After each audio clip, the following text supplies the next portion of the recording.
పండించే ప్రతి మెతుకు మీద తినేవాడి పేరు రాసి ఉంటుందండి. అదే నిజమైతే బుల్లెట్ మీద కూడా ఖచ్చితంగా చావుబోయేడి పేరు రాసే ఉంటుంది.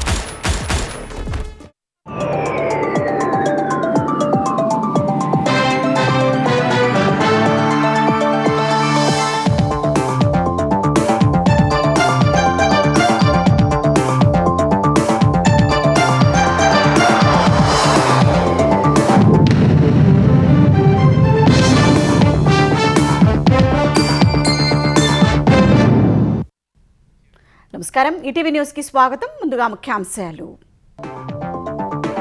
యూపీఐ లావాదేవీలపై ఛార్జీల భారం వినియోగదారులకు ఉండదన్న కేంద్రం.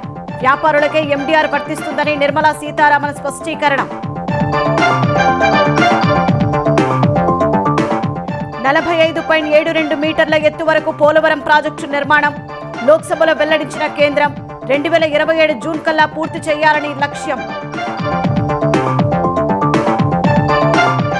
చేనేత దినోత్సవం సందర్భంగా ప్రజలకు ప్రధాని కీలక సూచన. ఖాదీ వస్త్రాల్ని ప్రోత్సహించాలని పిలుపు. ఒక్క ఉత్పత్తినైనా కొనాలని విజ్ఞప్తి. ఏపీలో నేడు నేతన్న సేవలో పథకానికి శ్రీకారం.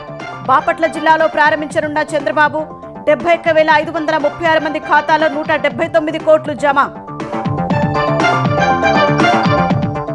రహదారుల నిర్మాణ నాణ్యతలో రాజీ పడొద్దన్న రేవంత్ రెడ్డి. రోడ్ నెట్వర్క్లు అన్నింటినీ ఒకే వ్యవస్థలోకి తీసుకురావాలని దిశానిర్దేశం.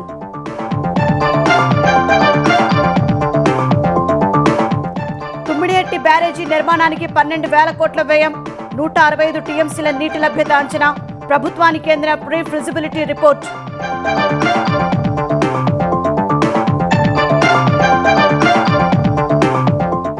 జంజీ నిరసనలు దేశ వ్యతిరేకం కాదన్న మోహన్ భగవత్. ఆందోళనలో నిజాయితీ ఉందని వెల్లడి. పట్టించుకోకుంటే ఉద్యమం అవుతుందని వ్యాఖ్య.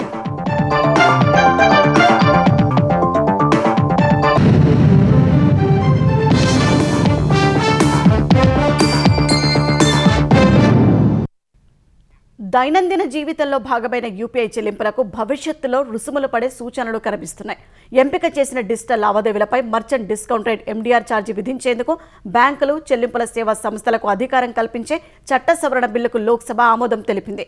అయితే వినియోగదారులపై భారం పడదని కేంద్ర ఆర్థిక మంత్రి నిర్మలా సీతారామన్ తెలిపారు. ఎండీఆర్ ఛార్జీ కేవలం వ్యాపారులకే వర్తిస్తుందని వివరించారు. యూపీఐ లావాదేవీలపై ఛార్జీలు విధించే బిల్లుకు లోక్సభ ఆమోదం తెలిపింది. డిజిటల్ చెల్లింపులపై ఎండీఆర్ రుసుముల విధింపును అడ్డుకుంటున్న పాత నిబంధనల్ని తొలగిస్తూ కేంద్ర ప్రభుత్వం ప్రవేశపెట్టిన ప్రతిపాదన ఎలాంటి చర్చ లేకుండానే ఆమోదం పొందింది. ప్రస్తుత చెల్లింపులు సెటిల్మెంట్ సిస్టమ్స్ చట్టం 2007లోని సెక్షన్ 10A ప్రకారం ఎలక్ట్రానిక్ లావాదేవీలపై బ్యాంకులు, సిస్టమ్ ప్రొవైడర్లు రుసుములు వసూలు చేయడానికి అవకాశం లేదు. ఆదాయ పన్ను చట్టం 1961లోని సెక్షన్ 269 SCU ప్రకారం 50 కోట్ల కంటే ఎక్కువ వార్షిక టర్నోవర్ కలిగి ఉండే పెద్ద వ్యాపార సంస్థలు రూపే డెబిట్ కార్డులు, భీమ్ యూపీఐ క్యూఆర్ కోడ్ల ద్వారా జరిపే వినియోగదారుల లావాదేవీల్ని ఉచితంగానే స్వీకరించాలి. అయితే తాజా సవరణ బిల్లు ద్వారా సెక్షన్ 10A నిబంధనల్లో కీలక మార్పులు చేశారు. తద్వారా ఇకపై బ్యాంకులు, సేవల్ని అందించే ఐటీ మౌలిక వసతుల సంస్థలు నిర్దేశిత ఛార్జీలు వసూలు చేసుకోవచ్చు. డిజిటల్ చెల్లింపుల పర్యావరణ వ్యవస్థ దీర్ఘకాలం పాటు నడవాలంటే బ్యాంకులు, పేమెంట్ సర్వీస్ ప్రొవైడర్లకు నిలకడైన ఆదాయం అవసరమనే ఉద్దేశంతో ప్రభుత్వం ఈ అడుగు వేసింది. తాజా బిల్లు ప్రకారం 2,000 రూపాయలలోపు లావాదేవీలకు ఎండీఆర్ నుంచి పూర్తి మినహాయింపు ఉంది. యూపీఐ లావాదేవీల్లో 95% ఇవే ఉంటాయని, ఆందోళన చెందాల్సిన అవసరం లేదని పరిశ్రమ వర్గాలు చెప్తున్నాయి. ఒక వ్యక్తి తన కుటుంబ సభ్యులు లేదా స్నేహితుల బ్యాంకు ఖాతాలకు యూపీఐ ద్వారా పంపే వ్యక్తిగత నగదు లావాదేవీలకు ఛార్జీలు వర్తించవని తెలిపాయి. 1,50,00,000 పైగా వార్షిక టర్నోవర్ ఉండే షాపింగ్ మాల్స్, సూపర్ మార్కెట్లు, లగ్జరీ హోటళ్లు వంటి వాటిల్లో 2,000 కంటే ఎక్కువ విలువైన చెల్లింపులపైనే ఎండీఆర్ విధించే అవకాశం ఉంది. ప్రస్తుతం చర్చల దశలో ఉన్న ఈ ప్రతిపాదనల ప్రకారం 10,000 రూపాయలకు 30 నుంచి 50 రూపాయల వరకు ఎండీఆర్ విధించొచ్చని సమాచారం. ఈ రుసుమును వ్యాపార సంస్థలే తమ బ్యాంకులకు చెల్లించాల్సి ఉంటుంది.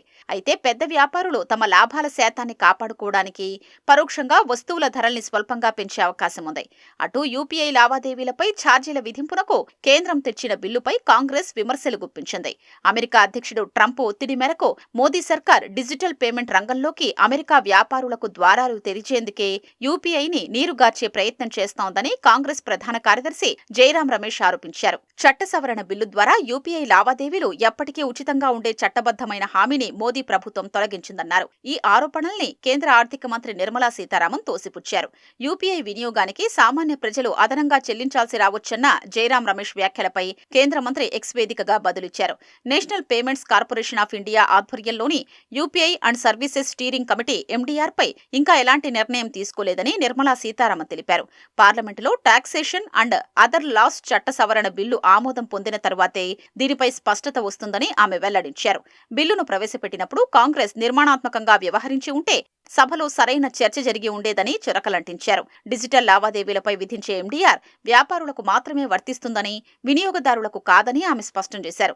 ఈ రూపంలో వచ్చే ఆదాయాన్ని బ్యాంకులు, ఫిన్టెక్ సంస్థలు మౌలిక సదుపాయాల విస్తరణ, సాంకేతిక ఆవిష్కరణలు, భద్రతపై పెట్టుబడులు పెట్టేందుకు వినియోగిస్తాయని తెలిపారు. పోలవరం ప్రాజెక్టు నిర్మాణం 45.72 మీటర్ల ఎత్తు వరకు జరుగుతుందని కేంద్ర ప్రభుత్వం ప్రకటించింది. ప్రాజెక్టు తొలిదశ కింద కేంద్రం ఇచ్చే నిధులు 41.15 మీటర్లకి పరిమితమైనప్పటికీ సివిల్ వర్క్స్ మాత్రం జలాశయం పూర్తిస్థాయి మట్టమైన 45.72 మీటర్ల వరకు సాగుతాయని స్పష్టం చేసింది. తొలిదశ పనులను 2027 జూన్ నాటికి పూర్తి చేయాలని లక్ష్యంగా పెట్టుకున్నట్లు లోక్సభలో వెల్లడించింది. పోలవరం ప్రాజెక్టుకు సంబంధించి వైసీపీ ఎంపీ మిథున్ రెడ్డి లోక్సభలో పలు ప్రశ్నలు అడిగారు. ఫేజ్ 1 నిధులకు కేంద్ర ప్రభుత్వం ఆమోదం తెలిపిందా అని అడిగిన ఆయన ఇటీవలి కాలంలో ఎన్ని నిధులు విడుదల చేసిందని ప్రశ్నించారు. 2027 నాటికి 41.15 మీటర్ల వరకు నీరు నిల్వ చేసేందుకు అనుగుణంగా నిర్మాణం సాగుతోందా అని అడిగారు. కేంద్రం విడుదల చేసిన గ్రాంటు కేవలం ఫేజ్ 1 కోసమేనా, లేదంటే అందులో కెనాల్ నెట్వర్క్, విద్యుత్ కేంద్రం, సహాయ, పునరావాస బకాయిలు ఏవైనా ఉన్నాయా అని ప్రశ్నించారు. ఆంధ్రప్రదేశ్ ప్రభుత్వం సాంకేతిక ఆర్థిక షరతుల్ని ఎంత మేరకు అమలు చేస్తోంది, నిధుల విడుదలకు అవసరమైన తాజా ప్రాజెక్టు రిపోర్టులు, యుటిలైజేషన్ సర్టిఫికెట్లు ఎంతవరకు సమర్పించిందని అడిగారు. మిథున్ రెడ్డి ప్రశ్నలకు కేంద్ర జలశక్తి శాఖ సహాయ మంత్రి రాజభూషణ్ తగిన సమాధానాలు ఇచ్చారు. పోలవరం ప్రాజెక్టు ఫేజ్ 1 కు 2023 నాటి ధరల ప్రకారం 30,436.95 కోట్ల నిధులు అందించడానికి కేంద్ర ప్రభుత్వం ఆమోదం తెలిపిందని వెల్లడించారు. ఇందులో ఇంకా చెల్లించాల్సిన గ్రాంటు 12,157.53 కోట్లు ఉందన్నారు. అందులో 2024-25 ఆర్థిక సంవత్సరంలో 5,512.4 కోట్లు, 2025-26లో 2,810.22 కోట్లు విడుదల చేసినట్లు తెలిపారు. 41.15 మీటర్ల వరకు నీరు నిల్వ చేసే క్రమంలో ప్రాజెక్టు నిర్మాణ పనులు సజావుగా సాగుతున్నాయని చెప్పారు. గ్యాప్ 1, గ్యాప్ 2లో ప్రధాన డ్యాం నిర్మాణంతో పాటు భూసేకరణ, సహాయ, పునరావాస పనుల్ని 2027 జూన్ కల్లా పూర్తి చేయాలని లక్ష్యంగా పెట్టుకున్నట్లు వెల్లడించారు. కేంద్ర గ్రాంటు 41.15 మీటర్ల వరకు నీరు నిల్వ చేసే ఫేజ్ 1 పనుల వరకే పరిమితమని స్పష్టం చేశారు. దాని పరిధిలోకి +45.72 మీటర్ల వరకు ప్రాజెక్టు సివిల్ వర్క్స్, +41.15 మీటర్ల వరకు భూసేకరణ, సహాయ, పునరావాస కార్యక్రమాలు, కుడి ఎడమ ప్రధాన కాలువల పనులన్నీ వస్తాయన్నారు. విద్యుదుత్పత్తి కేంద్రం నిర్మాణ వ్యయాన్ని ఆంధ్రప్రదేశ్ ప్రభుత్వమే భరించాలన్నారు. రాష్ట్ర ప్రభుత్వం అన్ని రకాల టెక్నికల్ డాక్యుమెంట్లు, యుటిలైజేషన్ సర్టిఫికెట్లను సకాలంలో సమర్పిస్తోందని కేంద్ర మంత్రి స్పష్టం చేశారు. వీటన్నింటినీ నిధుల విడుదలకు ముందు జలశక్తి శాఖ ఆధ్వర్యంలోని పోలవరం ప్రాజెక్టు అథారిటీ పరిశీలిస్తోందని వెల్లడించారు. చేనేత వస్త్రాలను దేశ ప్రజలంతా ప్రోత్సహించాలని ప్రధాని నరేంద్ర మోదీ పిలుపునిచ్చారు. జాతీయ చేనేత దినోత్సవం సందర్భంగా ప్రత్యేక వీడియోను సామాజిక మాధ్యమాల్లో పోస్టు చేశారు. స్నేహితుల దినోత్సవాన్ని ఎంత ఉత్సాహంగా జరుపుకుంటారో అంతే ఉత్సాహాన్ని చేనేత దినోత్సవం పైన చూపాలని ప్రజలను కోరారు.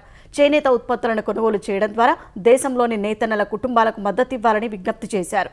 స్వాతంత్రోద్యమంలో భాగంగా బ్రిటిష్ వారికి వ్యతిరేకంగా 1905 ఆగస్టు 7న ప్రారంభమైన స్వదేశీ వస్తువుల వినియోగం ఉద్యమాన్ని ఈ సందర్భంగా గుర్తు చేశారు. ఈ ఉద్యమం దేశ ప్రజలను ఏకం చేసి ఆత్మనిర్భరతకు ప్రతీకగా నిలిచిందన్నారు. జాతీయ చేనేత దినోత్సవాన్ని చేనేత కార్మికులను గౌరవించేందుకు ఓ అవకాశంగా భావించాలని, కనీసం ఒక్క ఉత్పత్తినైనా కొనుగోలు చేసి వారికి మద్దతు పలకాలని దేశ ప్రజలకు మోదీ పిలుపునిచ్చారు. पिछले सप्ताह आप सबने फ्रेंडशिप डे मनाया। हमने इतने ही उत्साह और उमंग के साथ हैंडलूम डे मनाना है, और हैंडलूम डे मनाने का मतलब है कि हर गरीब परिवार, बुनकर परिवार जो अपने हाथों से अपनी छोटी छोटी घर में लूम पर कपड़े बनाते हैं, हमारा काम है आत्मनिर्भर भारत बनाने के लिए हमारे इन छोटे छोटे छोटे गरीब परिवारों को भी आर्थिक रूप से समृद्ध करना। आइए हम स्वयं हैंडलूम से कुछ न कुछ खरीदें, उसका एक वीडियो बनाएं और देश और दुनिया में उस वीडियो को प्रचारित करें ताकि हमारे बुनकर भाई बहनों के सामर्थ्य का परिचय दुनिया को भी हो। జాతీయ చేనేత దినోత్సవం సందర్భంగా ఆంధ్రప్రదేశ్ ప్రభుత్వం నేడు చేనేతలకు అండగా నిలిచే కార్యక్రమాన్ని ప్రారంభిస్తోంది. వయస్సు, మగ్గాల సంఖ్యతో సంబంధం లేకుండా కుటుంబాన్ని ప్రాతిపదికగా తీసుకుని సొంత మగ్గమున చేనేత కార్మికులకు ఏడాదికి 25,000 రూపాయల చొప్పున ఆర్థిక సాయం అందించనుంది. ఈ మేరకు బాపట్ల జిల్లా వేటపాలెం మండలం కొత్తపేటలో జరిగే సభలో నేతన్న సేవల పథకాన్ని సీఎం చంద్రబాబు ప్రారంభిస్తారు. ఈ పథకం కింద రాష్ట్ర వ్యాప్తంగా 71,536 కుటుంబాలకు 179 కోట్ల రూపాయలను ప్రభుత్వం అందించనుంది. పర్యటనలో భాగంగా సీఎం చంద్రబాబు జాండ్రపేటలో చేనేతల వర్క్షాప్లో లబ్ధిదారులను కలిసి వారి కష్టసుఖాలు తెలుసుకుంటారు. వారికి చేయూత అందించేందుకు అవసరమైన చర్యలు చేపడతారు. చేనేత కార్మికులపై ఆర్థిక భారాన్ని తగ్గించేందుకు ఇప్పటికే ఉచిత విద్యుత్ పథకాన్ని అమల్లోకి తెచ్చినట్లు ప్రభుత్వం తెలిపింది. 50 ఏళ్ల నుండి 85,000 మంది చేనేతలకు 4,000 చొప్పున పింఛన్ ఇస్తున్నట్లు వెల్లడించింది. విశాఖలో 4,200 కోట్ల పెట్టుబడితో సుస్థిర టెక్స్టైల్ రీసైక్లింగ్ యూనిట్ ఏర్పాటు కానుందని తెలిపింది. రోడ్ల నిర్మాణ నాణ్యత విషయంలో రాజీపడొద్దని సీఎం రేవంత్ రెడ్డి అధికారులకు సూచించారు. రహదారులకు ఇరువైపులా పచ్చదనం ఉండేలా చూడాలని తెలిపారు. రోడ్ నెట్వర్క్లు అన్నింటినీ ఒకే వ్యవస్థలోకి తీసుకురావాలని చెప్పారు. భూసేకరణ, రుణాలు, రోడ్ల నిర్వహణ సహా అన్ని అంశాలు ఈ వ్యవస్థలో ఉండాలని సూచించారు. మర్రి చెన్నారెడ్డి మానవ వనరుల అభివృద్ధి కేంద్రం పెవిలియన్లో హెచ్ఆర్డీసీల అధికారులతో సమీక్ష నిర్వహించిన CM outer ring road, regional ring road, నగరంలోని ఫ్లైఓవర్లు, అండర్ పాస్లు, ఇతర రోడ్లు ఈ వ్యవస్థ పరిధిలోకి రావాలన్నారు. రేడియల్ రోడ్ల నిర్మాణం వేగవంతం చేయాలన్న సీఎం కొంగరకల నుంచి ఫ్యూచర్ సిటీ వరకు రేడియల్ రోడ్ను డిసెంబర్ 9లోగా పూర్తి చేయాలని ఆదేశించారు. ఎలివేటెడ్ కారిడార్స్ పనులు వేగవంతం చేయాలన్న ఆయన బంజారాహిల్స్ నుంచి శిల్ప లేఅవుట్ రోడ్డు పనులను త్వరగా మొదలుపెట్టాలని చెప్పారు. భూసేకరణ వేగవంతం చేయాలని, అధికారులు అలసత్వం వహిస్తే సహించేది లేదన్నారు. రోడ్ల ప్లానింగ్, నిర్మాణంలో ట్రాఫిక్ విభాగాన్ని భాగస్వామ్యం చేయాలని అధికారులను రేవంత్ రెడ్డి ఆదేశించారు. అంతర్జాతీయ స్థాయి ఆధునిక సాంకేతిక పరిజ్ఞానాన్ని సింగరేణికి తీసుకురావడం ద్వారా గనుల్లో భద్రతను మరింత మెరుగుపరుస్తామని తెలంగాణ ఉప ముఖ్యమంత్రి భట్టి విక్రమార్క చెప్పారు. అమెరికా పర్యటనలో భాగంగా భట్టి విక్రమార్క నేతృత్వంలోని సింగరేణి బృందం టెక్సాస్, అరిజోనా రాష్ట్రాల్లో ఉన్న ప్రఖ్యాత మైనింగ్ యంత్రాల తయారీ కేంద్రాలను సందర్శించింది. ముందుగా టక్సన్లోని కేటర్పిల్లన్ డెమాన్స్ట్రేషన్ లెర్నింగ్ సెంటర్కు వెళ్లారు. రిమోట్ కంట్రోల్ ద్వారా పనిచేసే భారీ మైనింగ్ యంత్రాల పనితీరును పరిశీలించారు. ఓపెన్ కాస్ట్ గనుల్లో ఉపయోగించే భారీ యంత్రాల విడిభాగాలు, ఆపరేటర్ల శిక్షణా విధానాలు, ప్రమాద నివారణ వ్యవస్థల పనితీరుపై సాంకేతిక నిపుణులతో చర్చలు జరిపారు. ప్రమాదకరమైన ప్రాంతాల్లో మనుషులు నేరుగా పనిచేసే విధానాన్ని తగ్గించేందుకు ఉపయోగపడే టెల్లీ రిమోట్ ఆపరేషన్ టెక్నాలజీపై ప్రతినిధి బృందం దృష్టి సారించింది. అనంతరం డాలస్ సమీపంలోని లాంగ్ వ్యూలో ఉన్న కొమాట్స్ మైనింగ్ కార్పొరేషన్ ఫెసిలిటీని సందర్శించింది. అక్కడ భారీ మైనింగ్ యంత్రాల తయారీ, అసెంబ్లింగ్ ప్రక్రియలను పరిశీలించింది. సింగరేణిలో యంత్రాల నిర్వహణ ఖర్చులు, డౌన్ టైం తగ్గించడమే లక్ష్యంగా భవిష్యత్తులో సాంకేతిక సహకారం, విడిభాగాల లభ్యత, పరికరాల సరఫరా ఒప్పందాలపై సంస్థ ప్రతినిధులతో చర్చలు జరిపారు. సింగరేణి ఇటీవల 2 భారీ బొగ్గు బ్లాక్లను దక్కించుకున్న నేపథ్యంలో ఈ పర్యటన ప్రాధాన్యం సంతరించుకుంది. హిల్ట్ పాలసీలో భాగంగా పారిశ్రామికవేత్తలు దరఖాస్తు చేసుకోవడానికి గడువును ప్రభుత్వం అక్టోబర్ 31 వరకు పొడిగించింది. ఔటర్ రింగ్ రోడ్డు లోపల ఉన్న పారిశ్రామిక వాడల్లోని పరిశ్రమలను ఇతర ప్రాంతాలకు తరలిస్తే ఆ భూములపై పరిశ్రమల యజమానులకు పూర్తి హక్కులు కల్పించేలా ప్రభుత్వం హిల్ట్ పాలసీని తీసుకొచ్చింది. ఇప్పటి వరకు ఆ భూములను పారిశ్రామిక అవసరాలకు మాత్రమే వినియోగించాల్సి ఉండగా హిల్ట్ పాలసీలో భాగంగా దరఖాస్తు చేసుకుని నిర్దేశించిన రుసుము చెల్లిస్తే వ్యాపార వాణిజ్య అవసరాలకు కూడా వినియోగించుకునే సౌలభ్యం కల్పిస్తోంది. హిల్ట్ పాలసీకి మొదట జూన్ 30 గడువుగా విధించారు. 2,000 పైగా పరిశ్రమలు ఉంటే 150 మాత్రమే దరఖాస్తు చేసుకోవడం వల్ల టీజీఐఏసీ విజ్ఞప్తి మేరకు ప్రభుత్వం గడువును ఆగస్టు 1 నుంచి అక్టోబర్ 31 వరకు పెంచింది. మరికొంతమంది పరిశ్రమల యజమానులు ఈ అవకాశాన్ని వినియోగించుకుంటారని టీజీఐఏసీ భావిస్తోంది. పారిశ్రామిక వాడల్లో ప్రస్తుతం ఉన్న అధికారిక మార్కెట్ విలువలో 30% చెల్లిస్తే పరిశ్రమల యజమానులకు ఆ భూమిపై పూర్తి హక్కులు వస్తాయి. అప్పుడు ఆ భూమిని బహుళ విధానాలకు వినియోగించుకోవచ్చు. తెలంగాణ ప్రభుత్వం ప్రాణహిత చేవెళ్ల ఎత్తిపోతల భాగంగా చేపట్టాలని భావిస్తున్న తుమ్మిడిహెట్టి బ్యారేజీతో 165 టీఎంసీల నీటి లభ్యత వస్తుందని అంచనా వేశారు. ఈ మేరకు బ్యారేజీ నిర్మాణంపై సర్వే చేపట్టిన సంస్థ నివేదికను ప్రభుత్వానికి అందించింది. ఉమ్మడి ఆదిలాబాద్ జిల్లాలో ప్రాణహిత నదిపై తుమ్మిడిహెట్టిని చేపట్టాలని గతంలో నిర్ణయించారు. అయితే ఇప్పుడు ఆ ప్రాంతానికి ఎగువన వార్దా, వెన్గంగలు కలిసే చోట రెండింటిని కలుపుతూ ఒకటే బ్యారేజీ నిర్మించనున్నారు. వార్దా నదిపై 67 గేట్లు, వెన్గంగపై 70 గేట్లతో బ్యారేజీ చేపట్టే రెండింటిని కలుపుతూ ఒక కాంక్రీట్ బండ్ నిర్మించడం సహా మొత్తం 1963 మీటర్ల పొడవు, 150 మీటర్ల ఎత్తుతో బ్యారేజీ నిర్మించనున్నారు. అక్కడి నుంచి ఎల్లంపల్లి ప్రాజెక్టు దిగువన ఉన్న సుందల బ్యారేజీకి నీటిని తరలిస్తారు. ప్రాణహిత చేవెళ్ల ఎత్తిపోతల్లో పాత అలైన్మెంట్ ప్రకారం నిర్మించిన కాలువ ఉండగా దానిని కొంతమేరకు పొడిగించనున్నారు. ఒక సొరంగం తవ్వి అక్కడి నుంచి సుందెలకు అనుసంధానించాలని సర్వే సంస్థ ప్రతిపాదించినట్లు తెలిసింది. ఈ మొత్తం నిర్మాణాలకు 12,000 కోట్లు ఖర్చవుతాయని ప్రతిపాదించినట్లు సమాచారం.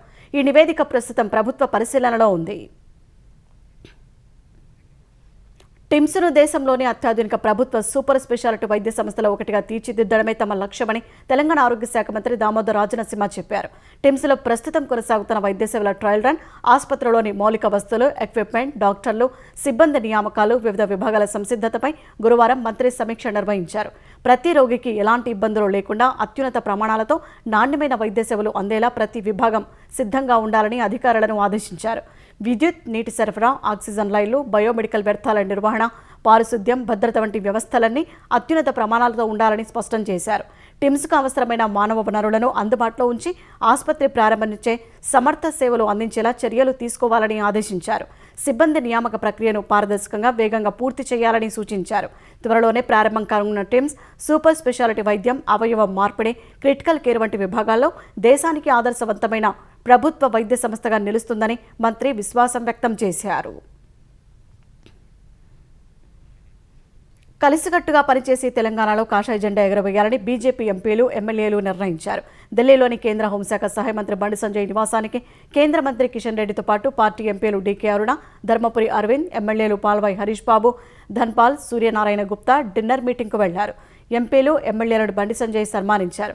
కాంగ్రెస్, బీఆర్ఎస్పై ప్రజల్లో తీవ్ర వ్యతిరేకత ఉందని, క్షేత్రస్థాయిలో పోరాటాలు చేయాలని నేతలు నిర్ణయించినట్లు సమాచారం. బుధవారం ఎంపీలు లక్ష్మణ్, ఈటెల రాజేందర్, కొండా విశ్వేశ్వరరెడ్డి బండి సంజయ్ నివాసంలో లంచ్ మీటింగ్కు వెళ్లగా, గురువారం ఎంపీలు రఘునందన్ రావు, గోడెం నగేష్ బండి సంజయ్ నివాసానికి లంచ్ మీటింగ్కు వెళ్లారు. ప్రభుత్వ స్థలం ఆక్రమణలకు గురైనప్పుడు దాని రక్షణకు చర్యలు తీసుకురాదని తాము చెప్పడం లేదని తెలంగాణ హైకోర్టు హైడ్రాకు స్పష్టం చేసింది. చర్యలు తీసుకునే ముందు చట్ట ప్రకారం నోటీసులు ఇవ్వాలని మాత్రమే చెబుతున్నట్లు తేల్చెప్పింది. నోటీసులు ఇస్తే కోర్టులకు వస్తారని, ఇవ్వకుండా రాత్రికి రాత్రే కూల్చివేస్తున్నారని ఆక్షేపించింది. ప్రజలు కోర్టులకు వచ్చే అవకాశం కూడా లేదా అని ప్రశ్నించింది. రంగారెడ్డి జిల్లా శేరిలింగంపల్లి మండలం కొండాపూర్లోని సర్వే నంబర్ 60లో ఉన్న 350 చదరపు గజాల ప్లాట్లు, కాంపౌండ్తో పాటు వాచ్మన్ గదిని హైడ్రా కూల్చివేయడాన్ని సవాల్ చేస్తూ పెమ్మసాని సుధారాణి హైకోర్టులో పిటిషన్ దాఖలు చేశారు. దీనిపై హైకోర్టు విచారణ చేపట్టగా ప్రభుత్వం దాఖలు చేసిన కౌంటర్లో నోటీసులు ఇచ్చినట్లు లేదని పిటిషన్ తరపు న్యాయవాది తెలిపారు. పిటిషన్కు చెందిన స్థలం గురించి రెవెన్యూ అధికారులు ఎలాంటి ఆదేశాలు జారీ చేయలేదని ప్రభుత్వం తరపు న్యాయవాది వాదించారు. సివిల్ కోర్టు ఉత్తర్వుల మేరకు ప్రభుత్వ స్థలానికి కంచె వేయాలని మాత్రమే పేర్కొన్నట్లు తెలిపారు. పిటిషనర్ కాంపౌండ్ ప్రభుత్వ స్థలంలో ఉందని ఎవరు నిర్ధారించారని కోర్టుకు హాజరైన తహసీల్దార్ను న్యాయమూర్తి ప్రశ్నించారు. గతంలో ఉన్న తహసీల్దార్ దాన్ని ప్రభుత్వ భూమిగా పేర్కొన్నారని ఆయన తెలిపారు. అప్పటి తహసీల్దార్ పూర్తి రికార్డులతో హాజరు కావాలని ఆదేశించిన న్యాయమూర్తి తదుపరి విచారణను ఈ నెల 11కు వాయిదా వేశారు.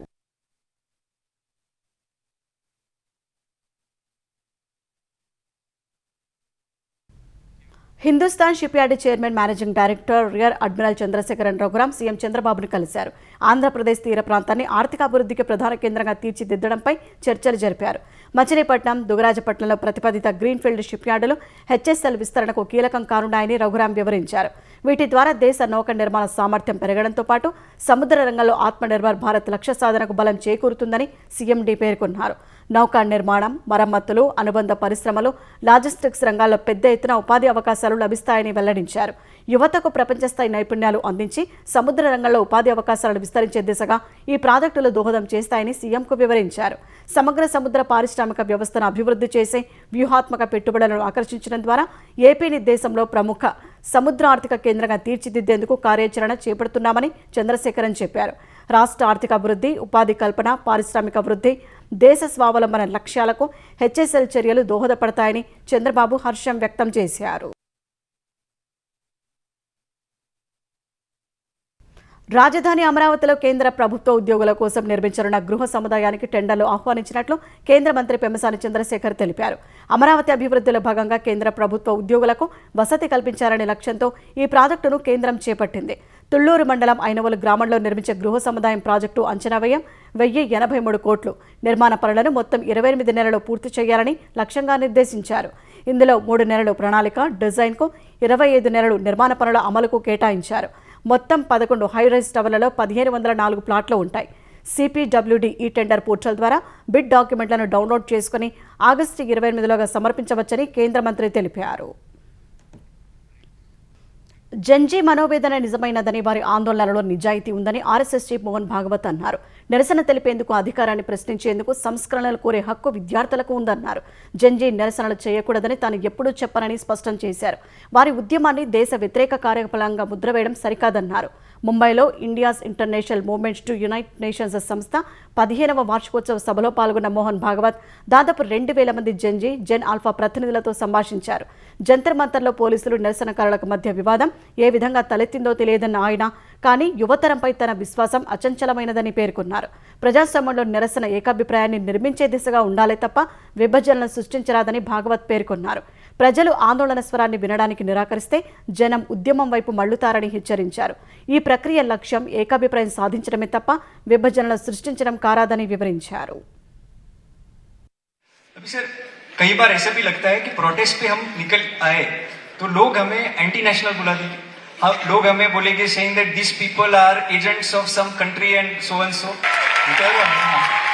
जेल भी अगर एजुकेशन कर तो एंटी नेशनल तो है नहीं, अपने लोग हैं, अपनी नेक्स्ट जनरेशन है. इस अपनेपन से डायलॉग का साथ मैंने बोला अपनापन चाहिए, संबंध चाहिए. वो हमारा संबंध है, उसका रिकॉग्निशन चाहिए, तब ये डायलॉग होता है. वहाँ की बात हमको समझ में आती है, हमारी बात वहाँ समझ में आती है. मुझे लगता है कि ये जो नई पीढ़ी है जेन जी, जेन अल्फा, ये अभी जो हमारी एग्जिस्टिंग पीढ़ी है उससे ज्यादा ऑनेस्ट है. ఎస్సీ ఎస్టీల రిజర్వేషన్లకు క్రిమిలేయర్ సూత్రం వర్తించదని కేంద్రం సుప్రీంకోర్టుకు తెలిపింది. ఈ మేరకు దాఖలైన ప్రజా ప్రయోజన వ్యాజ్యాలకు సమాధానంగా అఫిడవిట్ దాఖలు చేసింది. ఎస్సీ ఎస్టీల రిజర్వేషన్లకు క్రిమిలేయర్ విధానాన్ని అమలు చేయాలన్న పిటిషన్ల అభ్యర్థనను వ్యతిరేకించింది. ప్రభుత్వ ఉద్యోగాల రిజర్వేషన్లలో మరింత సమానత్వ విధానాలను రూపొందించేలా కేంద్రాన్ని ఆదేశించాలన్న సూచనను తోసిపుచ్చింది. ఓబీసీలలో ఆర్థికంగా, సామాజికంగా, విద్యాపరంగా వెనుకబడిన వారికి అమలు చేస్తున్న రిజర్వేషన్లను దృష్టిలో పెట్టుకుని పిటిషన్లు ఈ ప్రస్తావన తీసుకొచ్చినట్లు ఉందని కేంద్ర ప్రభుత్వం తెలిపింది. ఎస్సీ ఎస్టీ రిజర్వేషన్లకు క్రిమిలేయర్ వర్తించదని Ashok Kumar Thakur versus Union of India కేసులో సుప్రీంకోర్టు రాజ్యాంగ ధర్మాసనం ఇదివరకే స్పష్టం చేసిందని ప్రభుత్వం పేర్కొంది. ఎస్సీ ఎస్టీ రిజర్వేషన్లలోనూ క్రిమిలేయర్ విధానం తీసుకురావాలని కోరుతూ రమాశంకర్ ప్రజాపతి, న్యాయవాది అశ్విని ఉపాధ్యాయ దాఖలు చేసిన వ్యాజ్యాలను తిరస్కరించాలని సుప్రీంకోర్టుకు విజ్ఞప్తి చేసింది.